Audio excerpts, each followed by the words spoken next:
Hey, Bubbly. Uh, Thank you for the question. You're right. I don't do a whole lot of 360 dependent balloons because usually what I'm doing is upscaling whatever I do with my 260s. So in this case, I will take my 360. I'm only going to inflate it about halfway, and I'll show you one of my probably most popular things to do with this at a birthday party or event. All right, and that is the chunky unicorn. So I'm taking my basic horse design. That's why I'm not really explaining what I'm doing here, because it is the same design I've done in a previous video, and I'm just upscaling it. Okay, so make my basic horse body. I didn't make my pinch twist before I did that. That's okay. I'll just tie that off, and I'll make the pinch twist with the hair. All right. So then I'm going to do a purple here. And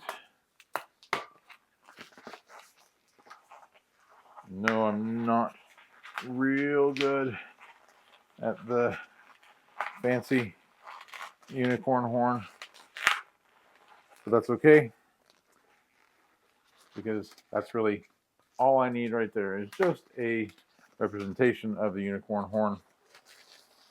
That's going to go in here and twist around.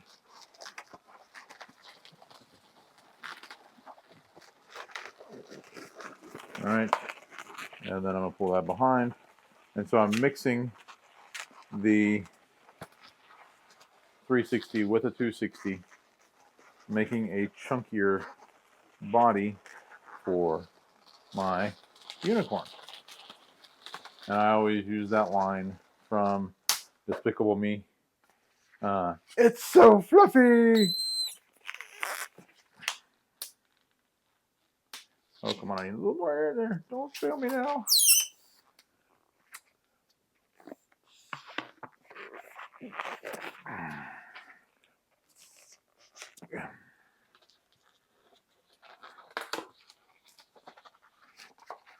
And this is a good break from a regular line work. One, because this can still be done in line work because it doesn't take any longer to do with a 360. It just makes a much bigger impression. And so really, now it may take more 360s than it does 260s because one of the things is you've got a bigger channel for the air to fill. And so it's going to push the air a lot easier than it does in a 260, and certainly a lot easier than it does in a 160. But yeah, anything you can do with 260s, theoretically you can do with a 360. You can also miniaturize it by doing it with a 160. So, but yeah, uh, I I don't have anything that's specific, but you know, something always comes along, and there are just some things that it's fun to play with and fun to make, bigger. Um, and that was one of the things that we talked about at Capital Kidvention last year. Matter of fact, Joe Mock is real big on this. Is upscaling. If especially if you're doing a birthday party, as opposed to line work, or if you just want to make that splash with your line work, do the same thing that you're doing, just bigger. Hope that helps. And as always, keep practicing, and I'll see you next time.